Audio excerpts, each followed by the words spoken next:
2020년 6월 9일 12시부터 북남 공동연락사무소를 통하여 유지하여 오던 북남 당국 사이의 통신연락선, 북남 군부 사이의 동서해 통신연락선, 북남 통신시험연락선, 조선노동당 중앙위원회 본부청사와 청와대 사이의 직통통신연락선을 완전 차단, 폐기하게 된다.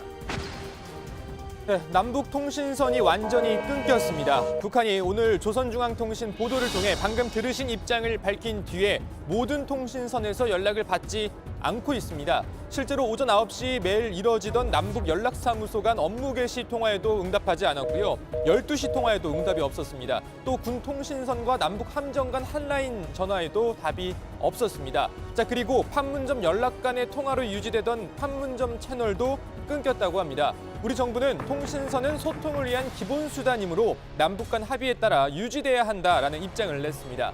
자, 북한이 이렇게 나오는 건 대북전단, 이른바 삐라 때문입니다. 일부 탈북민 단체가 북한으로 보내는 대북전단에 대해 예민하게, 민감하게 반응한 건데요. 이미 조짐은 지난주부터 있었습니다. 김여정 노동당 제1부부장이 지난주 목요일 담화문을 냈었는데요. 내용을 보면 탈북자들을 쓰레기에 비유하고 대북전단 살포를 망나니 짓으로 빗대면서 남조선 당국은 군사분계선 일대에서 삐라 살포를 비롯한 모든 적대 행위를 금지하기로 한 판문점 선언과 군사합의서의 조항을 결코 모른다 할 수는 없을 것이다 라고 말했습니다. 그러면서 나는 원래 못된 짓을 하는 놈보다 그것을 못 본 척하거나 부추기는 놈이 더 밉다 라고까지 말했습니다. 탈북자 단체의 대북전단 살포를 막지 않은 우리 정부가 남한 정부가 더 싫다라는 말인 거죠. 자, 그리고 김여정 부부장의 담화문이 나온 이후 북한 당국은 곳곳에서 우리 정부와 탈북자를 비난하는 집회까지 열었습니다. 집회에서는 먼저 남조선 당국자들의 묵인하에 탈북자 쓰레기들이 반공화국 적대 행위를 감행한 것과 관련하여 발표된 조선노동당 중앙위원회 제1부부장의 담화가 낭독되었습니다. 이 사태를 이 청년 학생들은 절대로 앉아서 보고만 있지 않을 것이다. 자, 이후에도 북한 관영 언론의 관련 보도가 계속 이어지더니 어제 오전에는 남북 공동연락사무소의 업무 개시 전화를 받지 않았습니다. 물론 그러다가 오후 전화에선 다시 통화가 됐었죠. 자, 그리고 오늘 전면적인 통신선 차단 조치가 나온 겁니다. 북한은 판문점 선언을 언급하면서 우리 정부를 탓하고 있습니다. 자, 실제 4.27 판문점 선언 2조 1항에는 전단 살포를 비롯한 모든 적대 행위들을 중지한다라는 대목이 들어가 있습니다. 바로 이 부분이 제대로 지켜지지 않고 있다고 주장을 하면서 그런 불만을 표시를 하고 있는 겁니다. 자, 대북 특사로 북한도 다녀오는 등 남북 대화에 깊이 관여했던 윤건영 의원의 설명입니다.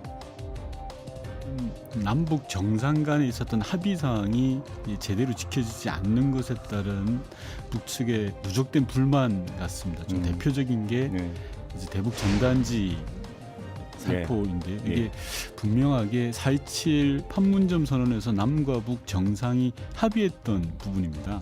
대한민국 정부가 그거 하나 해결하지 못하냐라는 인식을 갖고 있는 걸로 보여집니다. 네, 더 걱정되는 건 앞으로입니다. 먼저 북한의 오늘 보도문 좀 더 읽어보겠습니다.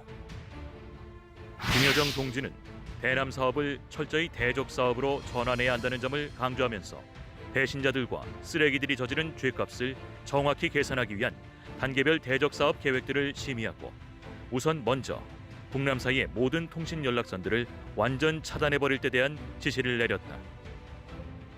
자, 대남 사업을 대적 사업으로 전환한다. 그러니까 한마디로 우리 정부를 이제 적으로 규정하겠다라는 의미인 것 같습니다. 자, 그리고 주목해야 할 대목은 단계별 대적 사업입니다. 통신선 차단을 시작으로 단계별로 조치를 취하겠다 이런 의미겠죠. 무력 도발, 무력 시위 가능성도 조심스럽게 거론되고 있습니다. 북한 전문가죠. 박지원 전 의원에게 이번 상황에 대해 이야기를 들어봤습니다. 대남 사업을 대적 사업으로 돌리겠다 이렇게 밝혔는데요. 이 때문에 무력 도발 가능성도 지금 나오고 있는데 실제로 어떻게 보시나요? 가능성이 있는 건가요?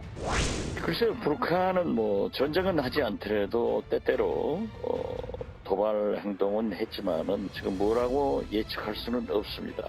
그렇지만은 결국 북미 관계 개선을 통해서 비핵화의 길로 가고 경제 발전을 꾀하겠다고 했기 때문에 지금 현재 이러한 강경한 조치를 하고 있지만은 우리는 조금 더 유연하게 접근을 하면서 좀 기다려보는 그런 태도가 바람직하지 않을까 생각합니다. 북한이 굉장히 거친 반응을 보이고 있습니다. 우리 정부가 이 시점에 그럼 어떤 역할을 좀 해야 할까요? 북한은 늘 공격적인 그런 거친 용어를 사용하는 게 상습화됐습니다. 그래서 우리 정부는 과민한 반응할 필요 없이 좀 기다려주는, 그래서 다시 대화를 모색하는 그러한 방법으로 접근하는 것이 좋다, 이렇게 생각합니다. 대북전단 살포 금지법과 관련해서 일각에서는 현행법으로도 충분히 제재할 수 있다라는 의견도 있고요. 또 이 살포 금지법을 만들어야 된다, 이런 의견도 있습니다. 의원님은 어떻게 생각하시나요? 저는 비라법을 제정해야 된다고 믿습니다. 과거 20대 국회에서도 19대 국회에서도 여러 의원들이 입법 발의를 했지만은 통과가 되지 않았기 때문에 이번에 민주당에서 확실하게 법률 제정을 통해서 백해무익한 비라를 보내는 것을 금지시켜야 된다, 이렇게 생각합니다.